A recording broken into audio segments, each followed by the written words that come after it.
Rick, we are 2 days, thank you, Jesus, away from the 2023 NFL Draft. This is With the First Pick, the CBS Sports NFL Draft Podcast. This is episode 42. I'm Ryan Wilson. That's my guy, Rick Spielman. More than 30 years of NFL experience, more than 10 years as the Vikings general manager.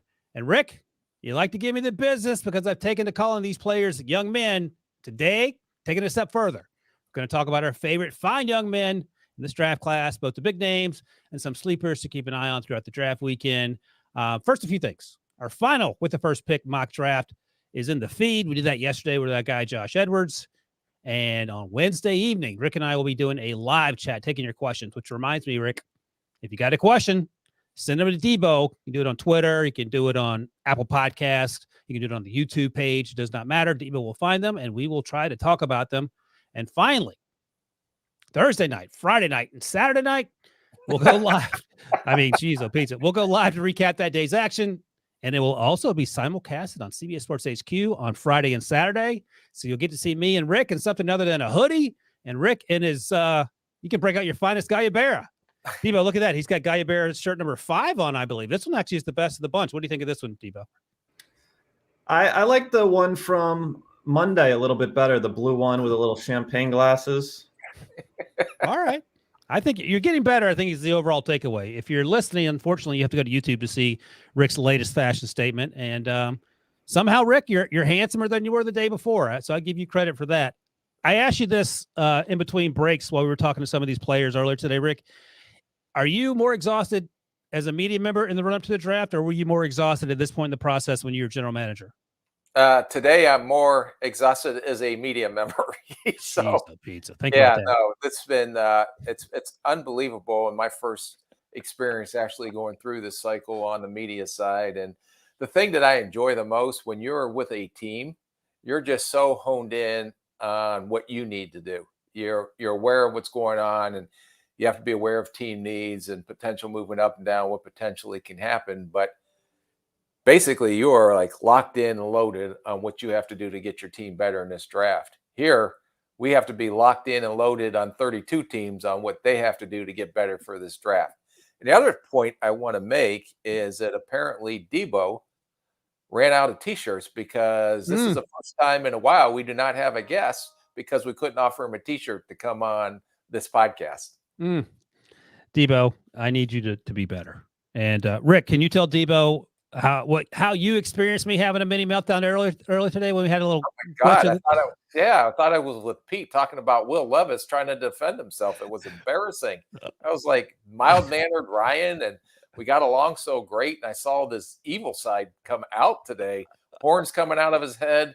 He had fire breathing coming out of his nose and his mouth. It was something that you do not want to see. And thank God it's over, because if you're watching on YouTube, you would put your kids and children to bed. You wouldn't want to see what came out of Ryan Wilson earlier today. Rick, sometime off air, I got to tell you about the epic Ryan Wilson meltdown of draft night 2020. So about 30 minutes after you picked Justin Jefferson, our buddy Ryan had an all-time meltdown. I can't really share it on air. That's as simple as I can say it. Debo might still have it somewhere in the archives because he likes to save. He likes to keep the receipts, as the kids say. That I had to work through some things that night. Today was just a mini meltdown, Debo. It wasn't anything that bad. Although Rick, I don't think was impressed with my behavior. Well, when you're the quarterback and the star of a show, you can't let them see you sweat. You have to be cool and calm through all situations. And that I'm here as a supporting actor, as a supporting friend, to help you get through your anger management issues that I did not know that you had. Let that be a lesson to you, Rick, the next time you question one of my comps. That's all I'm going to say. Oh, I still want to question them. They don't bother me one bit. I was going to say, you've seen some things. What I did today was nothing. All right, before we get going here, Rick, remember you can watch us on YouTube at NFL on CBS, and anytime to see our ever-growing list, of the individual 7-round mock drafts that Rick and I have done. We've done some with Josh Edwards. I did the Steelers one with BMAC. So we fired up the old mock draft simulator and made every pick for your favorite team. You can check that out on YouTube at NFL on CBS. And finally, for even more, I'm gonna do that. I'll do that talk later. That's about the newsletter. So that's a tease, Rick, as they say. All right, let's get to it. Before we talk about these fine young men, And that's a little inside joke because I call all these guys young men, and Rick makes fun of me. And I'm at the point in my life, Rick, as someone who is in their late 40s, that I can't call these 20, 21-year-old kids. I feel like that's maybe a little disrespectful on some level, but even though it's sort of an easy shortcut. So I call them young men. But before we talk about that, and our buddy Pete Prisco, who is the biggest Will Levis fan on planet Earth, was texting us this morning. Will Levis went from 50-1 to go number one. Now he's down to 10-1 to go number one overall. I'll ask you one simple question. Are you buying it, Will Levis going first overall? Absolutely not. I think it's a Pete Prisco media play, trying to grab negative attention towards himself so he can get more angry followers to tweet him on how he is out of whack with his opinion. So I think this is just all the smoke that happens right before the draft. But I would be shocked if Bryce Young wasn't the selection for the Carolina Panthers. And if you're watching on YouTube, the lines have moved even further. Now it's 4-1 for Will Levis. So make of that what you will, but I think you're exactly right. And by the way, so when you were in the front office, none of this stuff fazed you. If someone tweeted out that Will Levis is now the favorite and you had the 12th pick or whatever, you didn't care one way or the other. Is that right? No, because there's a lot, and I will not admit that I've been involved in any of the smoke that's been out there before the draft, but I've seen plenty of smoke that's been out there before the draft. So you kind of take it all in stride. You come up with your game plan, what you want to do, and then you try to execute it the best you can on draft night. Right. So this is more just this is odds related. Great media stuff. I mean, it's great because it gets the fans all riled up. People are with pitchforks and torches outside of Pete's house right now with his revelation that Will Levis and all the 22 excuses that he made justify the pick. Yeah, so Pete and I were on HQ on Monday. I tweeted out the clip of him defending Will Levis, and Rick retweeted it today and said, Pete has lost his mind, which I think is a fair assessment. Even though you're not a medical professional, I don't think you need to be to know where Pete is on that. So anyway, Will Levis is creeping up the old gambling draft board, if you will, to be the first quarterback taken. I am with you. I think it's Bryce Young. I have heard that the Panthers are not on Will Levis at all. And in fact, I've said it before, and I'll say it again. The only team I've heard that likes Will Levis with an early pick that needs a quarterback are the Indianapolis Colts at 4. And I think if CJ Stroud's there, they're going to take CJ over Will Levis, but we'll find out together on Thursday. So that's something to look forward to. The other big news related to quarterbacks, Rick, Aaron Rodgers finally traded to the Jets, and you predicted that they're not giving up that first round pick, the 13th overall pick the Jets had, in order to get Aaron Rodgers. What ended up happening, a bunch of compensation down the line, but they swapped the 13th pick with the Packers' 15th pick. And does that feel a little more palatable in terms of making that deal?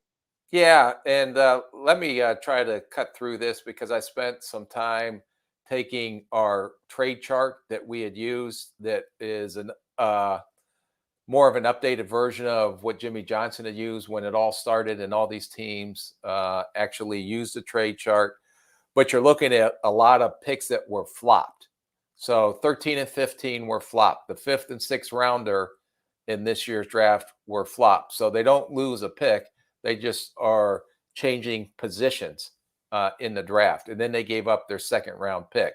Now, the caveat is that if he plays 65% of the time this year, that 2nd round pick next year could go to a 1st round pick. So, but when you add it all up and just look at this year's draft, in essence, when you add all the points up and you hash through everything, it equated to the 2nd round pick, number 38 overall in this year's draft for Aaron Rodgers. And then plus what happens next year. But that's yet to be determined. And if you're the New York Jets and you make this move, you're not making it to hopefully be picking in the top 15 or even top 20. You're making it because you're hoping you're picking last in next year's draft. So equate that to another 2nd round pick because there's only a couple hundred points, if that, spreading between 29, 30, 30, 132, and then the top of the 2nd round. So in essence, it could eventually, if it goes the way that the Jets are predicting it's going to go, and their Super Bowl odds are shooting out way up since the addition of Aaron Rodgers, that technically it's going to be 2 second-round picks if you want to look at it that way. Right. I'll ask you this simple question. Who do you think, from the perspective of 24 hours out, won the trade, quote unquote? We'll determine that. I don't know if it's determined yet. If I'm going to ask you a question, if you're not going to snap my head off, since you're very edgy today. I am edgy. Ask politely. I am going to ask for Mr. Wilson, with all due respect and how much respect I have for you. If the New York Jets win the Super Bowl next year and Aaron Rodgers wins that and then retires, do you think it was worth it? 100%. That's the plan, right? That's why you're pushing all your chips into the middle of the table. People are trying to say now that the Rams have sort of shot themselves in the foot. The Rams won the Super Bowl. That was the plan. Yeah, and now they're rebuilding, and it's going to take time to rebuild, but they have a ring on their finger. Right. And that's the whole objective of playing in this league, is to say you're a world champion. And, people go about it different ways, but not a lot of people have a Super Bowl ring on their finger. And the Rams were able to do that. And I think the Jets are trying to accomplish that with this move. Since you won't say it, I will. The Packers won this draft as we sit here right now, because as you point out, if Aaron Rodgers retires next year and they don't win the Super Bowl, the Jets, then it certainly feels like a slam dunk home run, to mix metaphors there, for the Packers. But just looking at the compensation, and I'll go through it quickly here. The Packers got the 13th pick, just moving up to 2 spots. They got the 2nd round pick this year, which is number 42, and also a 6th round pick. And then, as you mentioned, that conditional 2nd rounder that becomes a 1st rounder next year should Aaron Rodgers play 65% or more of the offensive plays. And then, of course, Jets got Aaron Rodgers, moved down 2 spots, got the 15th pick, and then the 5th round pick in this year's draft. So on paper, it leans Packers, but if Aaron Rodgers decides to play like Aaron Rodgers for 17 weeks and into January and February, the Packers compensation won't matter, I don't think. No. And then another interesting tidbit, if I may add to this podcast that wasn't scripted by Debo, if I can go off script here for a second, is that now let's look at, people would say, well, they only moved down 2 spots. They flopped 15 and 13. And the Jets are now at 15. And one of the Jets' biggest needs is at the offensive tackle position. And now that they're at 15, let's look at the teams ahead of them. You have the Bears at number 9 that can take an offensive lineman. You have the Titans, I believe, at number 11, they can take an offensive lineman. Yep. Let's throw the Packers in now. Maybe they give them a thank you very much, because Bakhtiari being injured. And by the way, the 12th pick is also the Texans. So go ahead. Yeah. So they go offensive tackle. And then right in front of them, the New England Patriots, another division foe, takes Darnell Wright. So if you had Skoronski, the offensive tackle from Northwestern, off the board, Johnson Jr., the offensive tackle from Ohio State, off the board, Broderick Jones, the offensive tackle from Georgia, off the board, and Darnell Wright, the offensive tackle from Tennessee, off the board, because there's going to be a run on these offensive tackles right in that area. And between 9 and 15 or 14, you can see all these offensive tackles go. So where do the Jets turn, in your opinion, if the number one need for them is tackle? And I have a theory. And let's say they don't trade up. What direction do they go if they got shut out by the offensive line? And because Becton has not been reliable. Now, I can't remember what guests we have on. Debo books guests left and right on this show. Ran out of T-shirts. Yeah, we ran out of T-shirts, although we and you didn't get one. We got a nice golf shirt, but that was it. There's only 2 in existence right now. But I'm sorry, I lost my track because of the T-shirt thing, Debo. You have some theories about what the Jets might do. You mentioned Mekhi Becton. Yeah, well, Becton has not been reliable, has not been able to line up. He has durability issues. He has weight issues. So they do have to fill that need, in my opinion. But let's say, worst case scenario, you lost all the offensive linemen. I want to get your opinion on this. If they go, because they need help on the defensive line as well, and can you see them going Kancey the under Ooh. tackle from Pitt that's going to help them as a pass rusher, and you say, well, let me team him up with Quinnen Williams, and now we're on a roll. Do you like that idea or not? I do like it. When you mentioned defensive line, my mind went to another place, and I'll say that in just a second. But I do like the idea of helping, and I'm guessing your theory is you take some of the pressure off Cansey having to do it by himself because you have Quinnen Williams next to you, and he is as twitchy as they come as well, and he's obviously bigger and longer. And then Cansey can be sort of the, I don't even know what you would call him, sort of the scat back defensive lineman who can create, can win with speed and quickness. That's interesting. Let me throw this back at you. What about, would you rather have Cansey there or would you rather have Lucas Van Ness? Lucas Van Ness is bigger, has higher upside. I don't know he's a true defensive tackle. Right. If you're going to do that, then you're going to have to bulk him up to play inside because he's not big enough right now to play every down inside. So maybe they take him and potentially slide him inside in nickel pass rush situations, but you still haven't solved your defensive tackle issue as a need.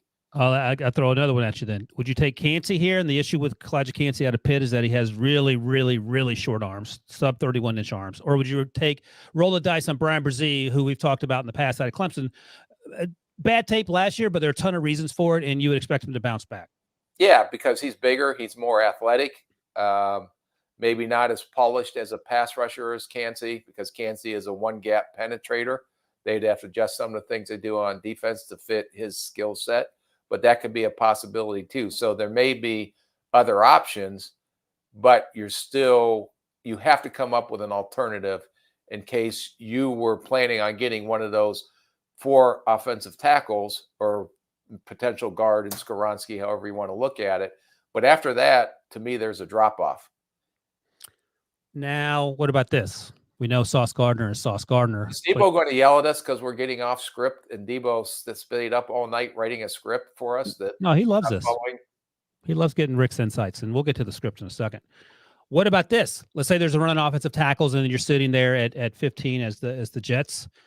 Would you take, let's see, Deonte Banks, for example, if Devin Witherspoon and Christian Gonzalez are gone? Yeah, I mean, you're going to look at all your options. That's what you're going to meet on right now. Now that you have this, and now that you know you're not at 13, you're now at 15, which changes the whole dynamic. And like I said, from the outside, it's 2 spots. It's not going to make a difference. But in reality, that changes your whole draft strategy. And if you were planning on getting an offensive tackle that may not come to fruition, then now you better have some alternatives in which direction are we going to go. And some players that were not in play a week ago, all of a sudden are becoming in play now. And I'll ask one last question before we move on to Fine Young Men. Knowing the Aaron Rodgers thing was going to happen at some point, do you think the draft meetings for the Jets the last 3 weeks or whatever have been with the understanding that 13th pick might change, or are you just going with what you know and then you adjust on the fly? No, you're probably knowing it's going to happen because they knew it was going to happen. I mean, Joe Douglas came out a couple of days ago and said it was going to happen, and you knew it had to happen before the draft because if Green Bay wanted to get the compensation they wanted, you wanted it to be a part of this year's draft. So that had to get done. I'm sure, I don't know if the compensation or where they were in an agreement was that Green Bay just still fighting to get the 13th overall pick, which the Jets were not willing to do. And you don't know when this deal came together. And maybe it was together 2 weeks ago and they were trying to finalize the 2024 draft compensation. But if you knew it, then you were already pre-planning for this to potentially happen. Joe Douglas would have probably came in, listen, I think everything's pretty much done. We have to figure out the 2024 draft compensation. But right now, we're going to probably flop 13 and 15 with Green Bay. So let's start looking at our options and make sure we have a game plan in place. By the way, worth noting, NFL Network's Mike Garafolo tweeted out earlier today that during his press conference, Joe Douglas said that the pick swap in round 1 from 13 to 15, which we've been talking about here, was, quote, one of the last things we agreed upon. So that's what pushed that trade across the finish line. So I would imagine maybe there's a conversation about no swap there, but that's what happened. And maybe the reason that was the last thing to get settled, Rick, is because for what we're just talking about here. Now you're moving down 2 spots. Now the offensive linemen are much more tenuous in terms of being available at 15, and maybe you have to target other needs when offensive line is probably at the top of the list, and you're losing the second-round pick that goes to Green Bay. Very interesting this time of year. All right, let's take a quick break. And when we come back, we'll talk about these fine young men in this draft class. Get breaking news, Big news coming out of the NFL today. highlights, and instant reactions. The largest final round comeback in 4 championship history. We're down to the final 4. I just want to take time to analyze greatness. Talk winners and losers with a guy who's already a big winner. CBS Sports HQ. It's all sports all day long. All right, for even more draft content, subscribe to the With the First Pick newsletter, formerly known as the Pick 6 newsletter, which Chris Trapasso has hijacked from John Breach for the month of April. Each weekday, Traps hits your inbox with the draft news and notes you need to know. Sign up at cbssports.com/newsletters/pick6. All right, Rick, let's get into these fine young men, the finest young men, if you will. And Rick, Debo, do you have Rick and my list? Or are we just going through it? How do you want to do this? Well, first, I was going to jump in and remind Rick that he was banned from accents until after the draft because we have a lot of new listeners. So I wanted to bring up that point. What are you talking about, my fine young men? Oh, that's his English accent. He's been working on it because he's got to do some stuff for Sky Sports. I look forward to that coverage. Ryan, I'm gonna share the list and you guys tackle it. All right, let's do it. If you're watching on YouTube, this will be easy. If you're listening, I'll go through the list quickly, and then Rick and I will talk about a few names here.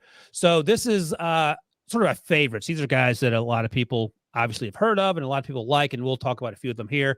Both Rick and I have Bryce Young, quarterback from Alabama, on that list. I think we've talked Bryce to death.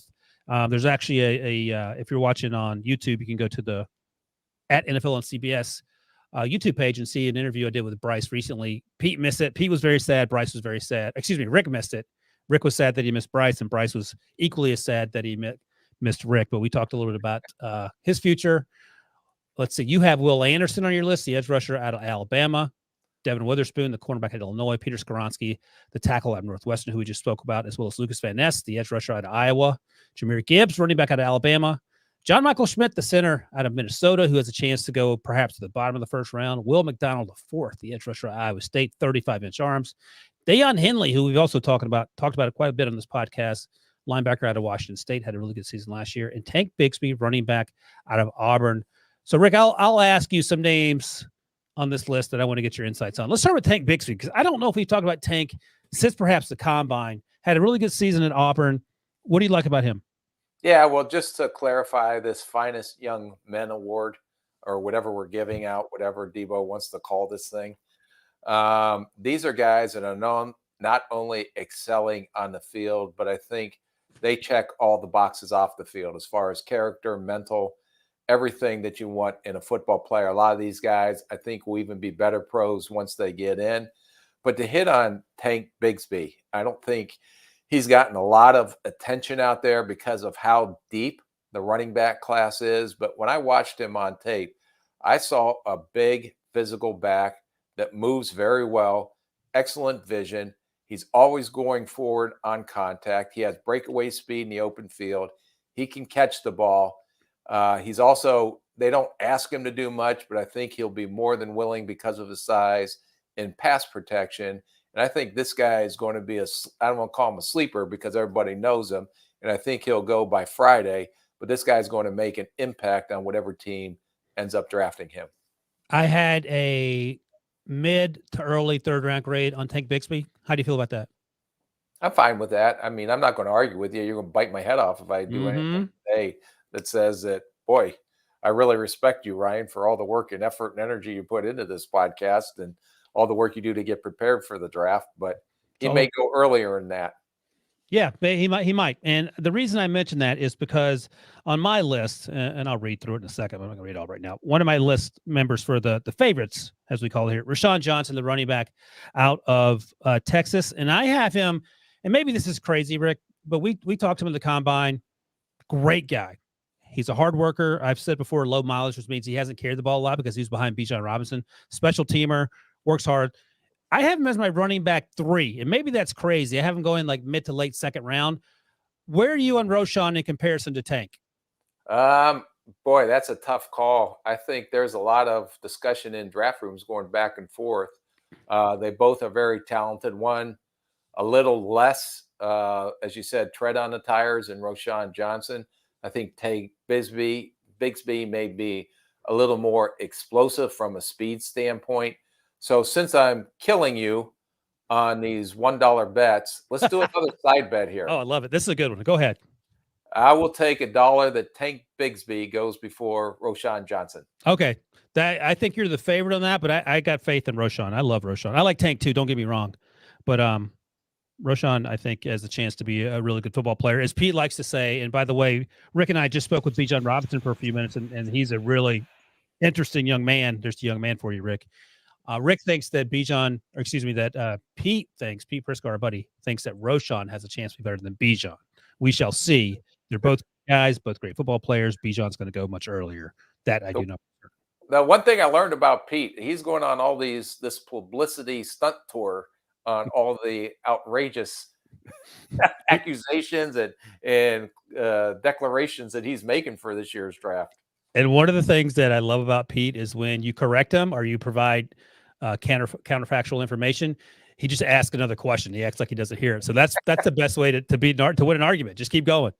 All right, let's talk about Deion Henley. I mentioned him a moment ago, and we've talked about him a little bit in the past. But the big conversation, especially recently, has been Jack Campbell, the linebacker out of Iowa, and of course, we've been talking forever about Drew Sanders, the linebacker out of Arkansas, the transfer from Alabama, who had a great season, going from edge rusher to mostly off ball.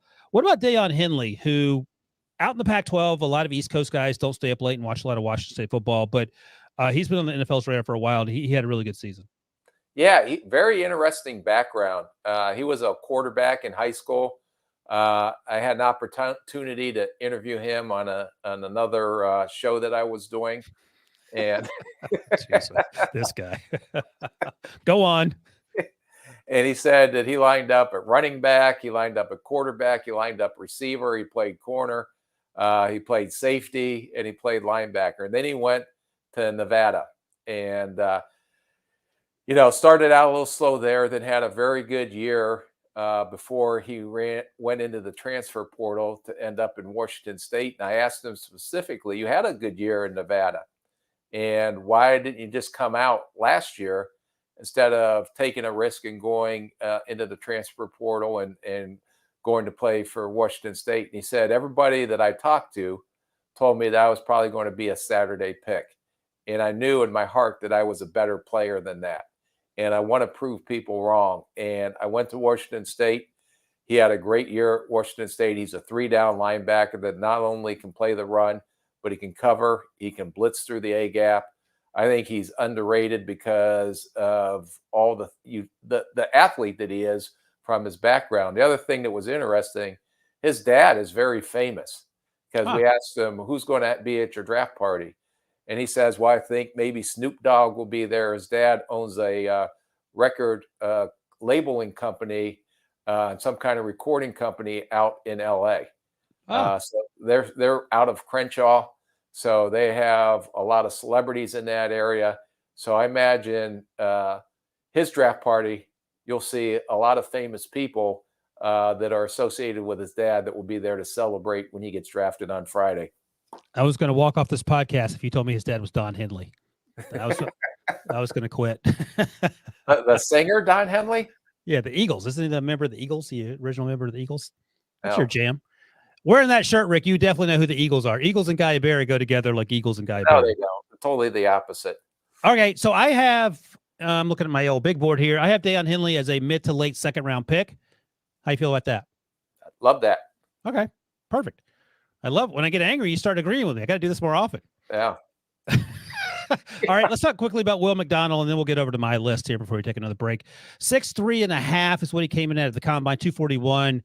We talked the other day when I said he weighed 141 pounds. He's going to have to gain probably 10 pounds, I think is where we came down.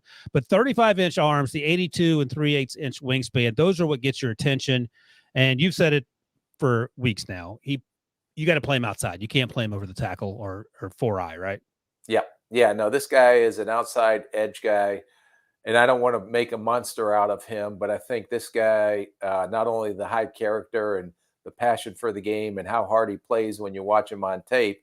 But if you put him in position to do what he does best, and that's get upfield and rush the passer, he has unique size, he has unique length, he has unique speed, and he plays his rear end off when you watch him on tape. So this guy was not only a high character guy for me, he aced all the tests that he's been through this pre-draft process. And I think he's going to surprise a lot of people and be one of those top edge rushers before his NFL career is done. I have him as a late 1, early 2. You think he goes higher than that, perhaps? I don't know. It's going to be interesting because just all the stuff that you hear out there. And I know we were on a text chain today, and you're hearing Nolan Smith's going to be running up the draft boards, and Philly loves him at number 10, which I'm sure Debo is very excited about. But I think once the bigger defensive ends go, and I think, it would be interesting to hear some of these draft conversations. Another guy that we have not talked about is was it the sorry, it's losing my mind. I've got so many names in my head. The defensive end from Georgia Tech, Keon White. Yes. So you take a guy like Keon White that's going to have his hand in the dirt, that probably play the run a little stronger, give you some inside pass rush, or do you take a guy like Will McDonald who can't do some of the things that White can do, but he can also be pretty unique as a pass rusher off the edge? It's funny you mentioned Keon White because I was looking at where I had these guys graded here. I have Nolan Smith as a late 1. I have Keon White as an early 2, and Will McDonald, as I mentioned, early 2, around that range. Of those 3 guys, who are you taking if you need edge rusher? I'm going to go out on a limb here, and I'm going to go Will McDonald. I don't even know if that's a limb. Yeah, well, you're talking about. I'm sorry, I lost you there when you said Will McDonald, and I tuned out the other 2 names that you said. Keon White and Nolan Smith. Oh yeah, but Nolan Smith's getting all the attention right now because he ran 4.39 at the combine. Yeah, and he does play hard, but he missed a lot of time. Right. So, but there's something about Will McDonald, the 4th, that I really like as a football player and as a person. I like Will McDonald the 2nd, the 3rd, and the 4th equally. I just want to be on record as saying that. All right, let's talk a little bit about my list here. I mentioned Bryce Young. Rick and I have him. I mentioned Roschon Johnson, my running back out of Texas that I really like. A couple other names I'll highlight here, and you can see it on the YouTubes. Peter Skoronski. Rick and I both had him. And then some names that Rick didn't have, but I've talked about before, and Rick is coming around on one of them for sure. Sidney Brown, safety out of Illinois. Firecracker. Ran in the 4.4s. I don't know if he played 4.4 fast, and the issue is the length. He'll hit you in the run game. The issue is, can he run with tight ends down the field? I think he can run with running backs and in coverage. He has that ability in coverage. But your concern, I would imagine, is the 2nd and 3rd levels, not coming downhill and run support, right? Right. And my biggest concern with him, he is a very good football player. They played a lot of man coverage with him. I mean, he had he'll line up and fight any tight end in the passing game. He's more than willing as a hitter to come down.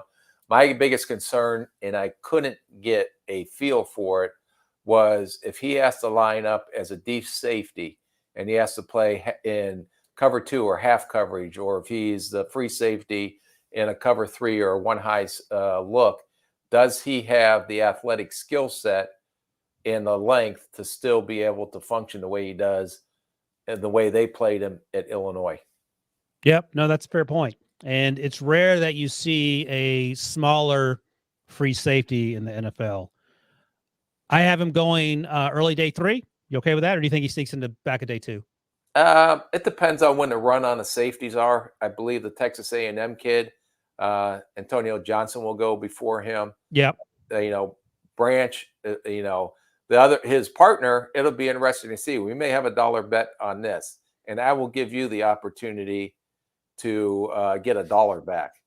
Okay. If you're in your draft room and you need a safety, are you going to go with Quan Martin or are you going to go with Sidney Brown? Both of them coming out of the University of Illinois. I'm going with Quan Martin. I have him listed with my cornerbacks as he plays primarily slot, but I have him going in the middle of the 2nd round. Okay. So I'm going around and change higher than Sydney. It's amazing how you drop off of guys the more we talk. What are you talking about? Sidney Brown's just small. That's the only thing he has going against him. I love him. Okay. I'm not going to take him in the first round. No. Are you going to take him? You're going to take Martin over him? Yeah, so are you. Yeah, well, me, yeah. I don't know. The way you talked about Sidney Brown, I thought he was the next coming of Bob Sanders. I'm here to uplift everyone. Speaking of a smaller type player who I absolutely love, Marvin Mims, wide receiver, Oklahoma. And we talked to him at the combine. He's probably one of the smartest guys you'll talk to. Incredibly hardworking, huge numbers, offers something in return game. He can play inside or out, but Rick, I know he has to be inside only because of the size at the next level. What do you think about Marvin Mims in terms of that cluster of guys we talked about with the Tank Dells and the Trey Turners and the Tyler Scotts? Yeah, they're all talking about him, but don't forget about this kid. This kid has excellent route running ability. He's fast. He ran fast at the combine. Very good hands. He has explosive playmaking ability. Maybe needs to get a little stronger, but I think he's going to come in and make an impact immediately for a team when they draft him. So would you take – these are different type players, but I'm just looking at – I have Marvin Mims going in the middle of third round, and that's primarily because of the size. If he were taller, he would go higher. Would you take Jalen Hyatt, home run hitter, who's a little taller, or Marvin Mims, who's more versatile? Hyatt's going to go before Mims. I'm not going to bet you that.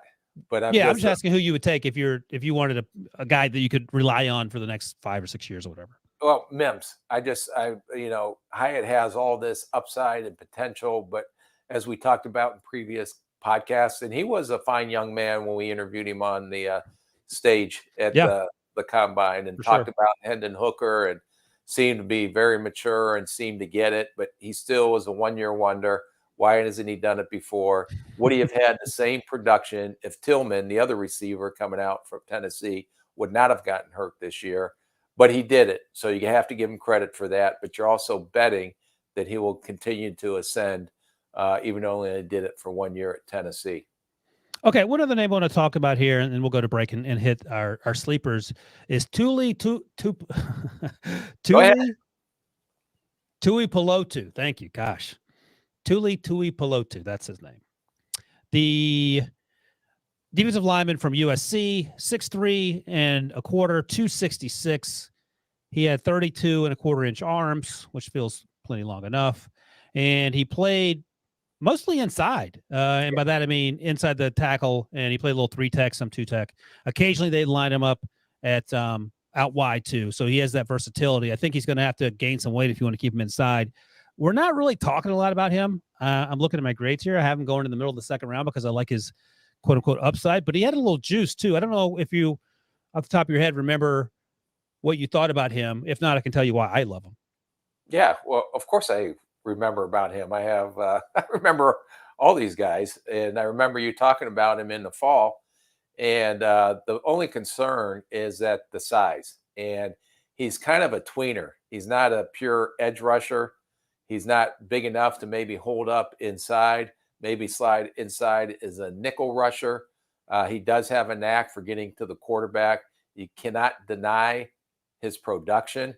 It's just where you line him up. And if you do start to bulk him up, is he going to lose some of that first step quickness that you see on tape? And if you put him outside, is he athletic enough to be a true legitimate edge rusher? Yeah, and I should say, you do remember all this stuff. I forget it. That's why I write it down. So I was projecting my inability to remember things on you, Rick. So I apologize. Interestingly, he was listed at 290 during the season in the USC media guide. So I don't know if he weighed that at some point or that's just sort of fudging the numbers.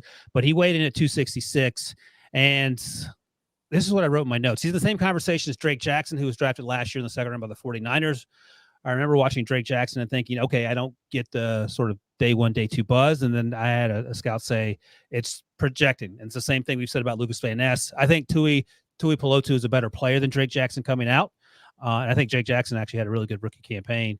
So he has the body type. The ability to add weight will be what ultimately determines where he plays, as you noted, Rick.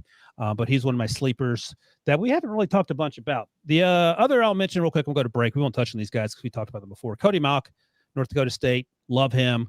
played tackle in college, is going to play inside at the next level because he has short arms. Corey Trice, we've talked a little bit about. We talked with him about him with BMAC on the Cornerbacks and Safeties podcast. He's a cornerback out of Purdue. He may end up kicking inside. He's big, but he actually moves pretty well for his size. And finally, Juice Scruggs, the center out of Penn State. He'll probably be center 5, depending on how the others go off the board. He's my center 5. Teams may have them stacked differently, but I thought he had a really good season for Penn State. And I think our guy Pete mentioned that teams actually are higher on them than some media folks. So we shall see. All right, let's take a quick break. And when we come back, talk about our sleepers.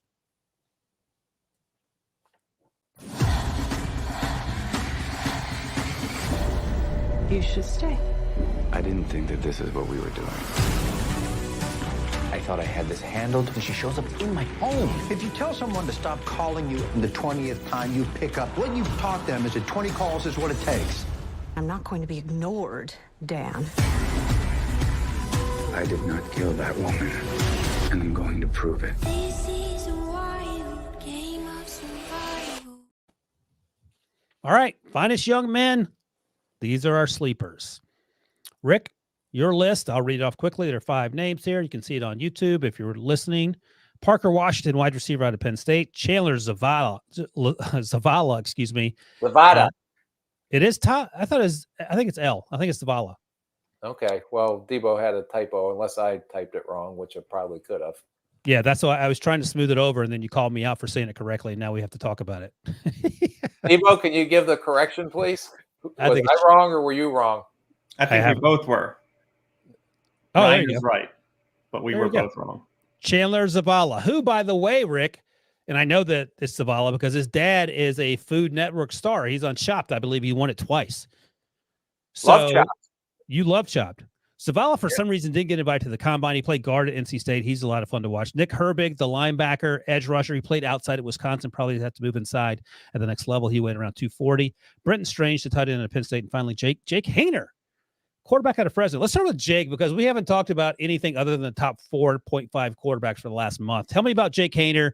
And if he were 2 inches taller, he probably gets drafted day 2, right? Yeah, what I really like, he doesn't have the strongest arm.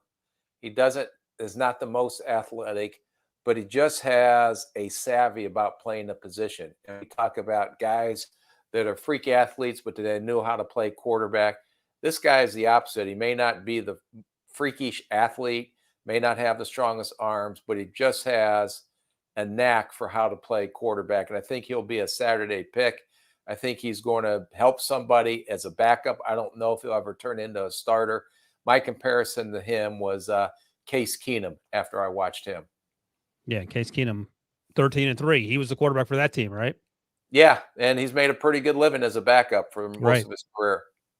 Another name I want to talk about, and I don't know if we've talked about him on the podcast, but I watched him and I was blown away that no one was talking him up prior to recently, I guess. Brenton Strange, the tight end out of Penn State.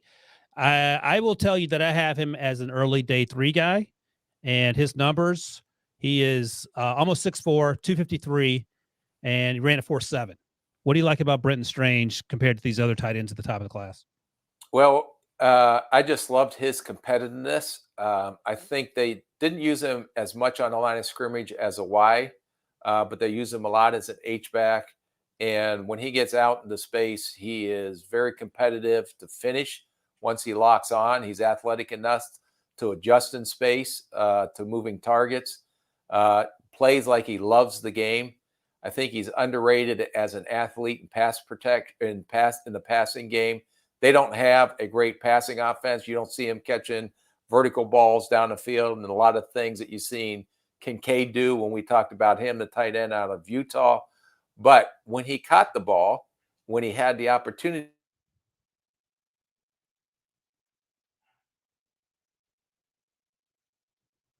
Did Rick freeze, Debo?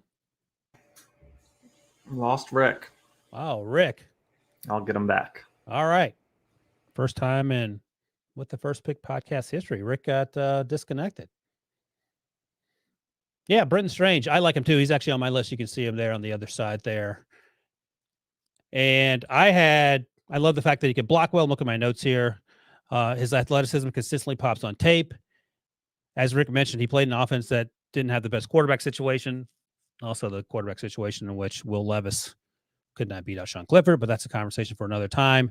And in terms of my tight end rankings, he is my tight end number 8.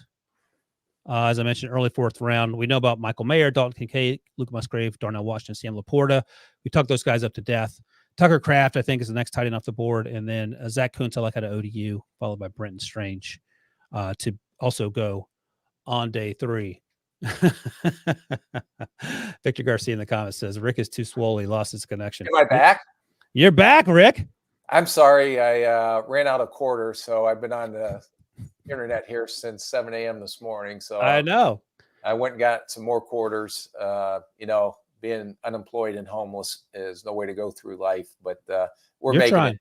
We're making it. So I had to fill some airtime for Brenton Strange. So let's talk about Chandler Zavala, because again, how does someone like Chandler Zavala not get a combine invite? I don't know. Usually the combine invites will come from the combine scouts, whether the national scout or the Blesto scout. I believe year before he was injured and did not play a lot. Right. So he probably was not on a lot of people's radar. This kid is a big physical run blocker at the point. And I thought he showed up on tape when I watched him last week, and how he finishes, where he needs some help. He's not overly athletic. He'll need some technique work because he wants to, I would say, be over aggressive with his punch and pass protection. And he doesn't have the ideal feet to recover when he gets out of position, but you can't bull rush this kid. This kid has had a lot of buzz for a non-combine guy, and I know he's been on a lot of these pre-draft visits. Yeah, I think I heard a few weeks ago that it was 11 plus 30 visits, which sounds like a high number. I don't know. That's not my lane, but it seems pretty impressive for someone who go to the combine. I have him as a mid-day 2 pick, somewhere between late 2nd, early 3rd. Is that too early? I think that's a little rich. I think he's going to be borderline day 3, early day 4, depending on what's left on the board. And just so you understand, Ryan, how draining 11 trips can be in the month of March. Yeah. We went on our little pro day tour when we were in Cincinnati to Columbus, where you ate like a savage at the Denny's, and they're still talking about it up in Columbus. I got my picture on the wall there, though. Yeah. Oh my God, I've never seen anything like it. And I've seen a lot of eaters in my day, in my careers in the NFL. Nothing like I saw in Columbus that night at 11 o'clock. Then back to Cincinnati, through Atlanta, down to Tuscaloosa, then back up through Atlanta to Cincinnati, over to Kentucky. So we did that little 3-day stint. And I remember you talking about how exhausting that was. It was more exhausting for you because you were trying to find all of the, how do you say it, coffee houses? Oh, yeah. I love doing that. That was your role in our little tour. And the one thing I did appreciate, you became and gave me the knowledge of becoming a connoisseur of coffee. And I still don't know if I'm going to go down the espresso route because I don't understand it. But I do like dark, rich, smoky, earthy tasting coffee, I found out. I got a coffee shop for you in Stanford too, as well. So I'll hook you up with that. All right, let me talk about my list of fine young men, sleepers version. Brenton Strange is also on my list, but let's go right to Christian Isian, safety out of Rutgers. Sawed off, as you like to say, but he's close to 200 pounds, ran extremely well, had a great vertical. He plays close to the line. He's on the line of scrimmage virtually all the time. You can say slot, but he's more of a in-between apex defender, if you will. What do you make of this guy? If he were 6'2", I feel like he's a top 75 pick, right? Who? I was just curious, between me and you, who came up with his name? Did I come up with it, or did you come up with it? You were the guy. That was your guy. Oh, okay. Thank you. Now, I should have taken credit for that one. No, you came up with it. You told me about him. Yeah, and I feel very privileged and honored that I actually gave you a guy that made your finest young sleepers list here on today's podcast. But he was fun to watch on tape. He lined up mostly over the slot. This guy, if you want to put it, plays with his hair on fire, going 90 miles an hour. For an undersized Nick, he'll come and hit you with everything he has. And he's short, but he's thickly built. Looks like almost a running back. I didn't see him in person, but on tape. But he can cover. He has the twitch to play underneath man. I don't know, similar concerns we had with a guy that's going to go a lot earlier with the safety, Sidney Brown from Illinois. But I think this guy is going to make a team, even if it's a potential role situation on defense. And I bet you he will be a demon on special teams. So that's the thing. He plays the run like he's much bigger. Would you take him middle day 3, or is that too rich? No, I think someone's going to take, when you start looking at your draft board and you're trying to identify these guys, and when you get 5th, 6th, 7th round, you're trying to find, guys that you think can come in and help your football team, even though they're not a starter, but if they can fill out a role. And, we always felt that when we drafted guys in the 5th, 6th, 7th round, every once in a while you get lucky and get a starter, but those guys are the role players on your team, and they play just as an important role because those are probably going to be the guys that are going to help your special teams, and your special teams help you win games.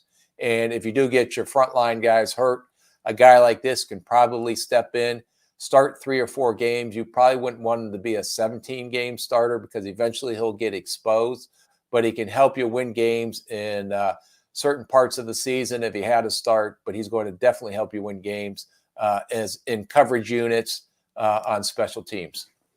So I don't know if you were in Minnesota yet, but my comp for him, it was incredibly difficult because of his size, and this player wasn't nearly as fast testing wise as Isiah. Was Tyrone Carter. Remember Tyrone Carter? Yeah. No, I remember the undersized safety out of the University of Minnesota. Yeah. Actually end up carving out a pretty good career. I believe he was with BMAC and during the Super Bowl run? 2005 and 2008. He was on both those teams. Yep. Yeah. So he had a nice little career. Great guy. He came around the facility a few times because he lives back up in Minnesota. Okay. Had an opportunity to spend some time with him. But great football player and great human being. Love to hear it. All right. I'll mention the rest of my list. I'll talk about one more name here. Scott Matlock, the defensive tackle at Boise State. You and I and Pete watched him recently, and he surprised us, I think, is a fair way to put it. He's going to get drafted probably earlier than most folks think. Michael Wilson, I haven't talked about my guy Michael Wilson since the Senior Bowl, basically. Ran a 4.58. I think he has a chance to be a wide receiver 4 and special teams guy who can help out and maybe exceed expectations. And finally, Dorian Thompson-Robinson, the quarterback out of UCLA, 6'1", ran in the 4.5s, had one of the fastest, quote-unquote, fastballs, if you will, of the combine when they measured ball speed, I think only behind Will Levis. What do you think about Dorian Thompson-Robinson as a day 3, I don't want to call him a project, but as a guy who's going to come in and not start right away? Yeah, let me ask you, just thinking through it, comparison-wise, because he is athletic and make plays. He does have a strong arm. Question is decision-making at times and some of the things he goes through. But did he remind you at all of the backup quarterback at Baltimore? Oh, yeah, that's a good one. And and he went undrafted. Yes. The quarterback out of Utah, whose name escapes me right now. Is it Henley? Tyler Huntley. Tyler Huntley, thank you. There you Huntley. go. Yeah, Tyler so he Huntley. went undrafted. I think Thompson-Robinson, maybe he's a little more polished, but he also stayed next year. He had a COVID year, I think. And you talk about the decision-making. One of the things that I noticed in addition to that, he doesn't throw with anticipation, so he's less likely to force the ball because if he doesn't see it, he's not throwing it. But then that brings you back to the question, well, why are you making some of these throws that you decided to make that were into triple coverage? And that's what you have to sort through. But I thought, like his USC game, he had 4 touchdowns and 3 interceptions, so you got to see the whole gamut, Right. The good and the bad. But I think he's intriguing in part because of the arm strength and the athleticism where we talk about Aiden O'Connell. He ain't beating anyone outside the pocket. If he doesn't win on the first 3 reads, that's going to be a wrap. Whereas this, with DTR, you get a little versatility there. Are you pretty impressed with my ability to come up with comps right off the top of my head? You've been doing this for a minute, so yeah, you should be able to. That's a good one, though. I think that's a good one. I think. Do you think he's a little more polished than Huntley coming out? Yeah, I remember watching Huntley when he came out, and you seen the athleticism. You seen a lot of the same traits, but then you see some of the head scratching decision that they make. So, and whether that gets corrected or not, but when he ends up in camp and he goes in there in the 3rd quarter in a preseason game, he's one of these guys that are probably going to light it up. And not saying that they're the same, but similar to down in Miami last year. And he struggled when he had to start, but Skylar Thompson. Yep. Absolutely. Out of Kansas State last year when he came in, and he lit it up in the preseason, and everybody was crowning him king. But it came back to reality when he actually had to play. But he'll make a good backup somewhere and develop into a backup. I don't know if he has the same savvy or sense for the quarterback position that Jake Haener does, but he is also a more talented athlete than Jake Haener. And that's the discussions we're having in the draft room, Rick. All right, that's it. That's a wrap on episode 42. Remember, give us a thumbs up if you're watching on YouTube. Subscribe to the podcast. Leave a 5-star review. Thanks, as always, to my guy, Rick. Thanks to Debo for producing. And thanks to all of you out there for watching and listening. And we'll be back tomorrow. And don't forget, Rick, send us your questions, and we'll try to answer them on the old podcast. See you guys later.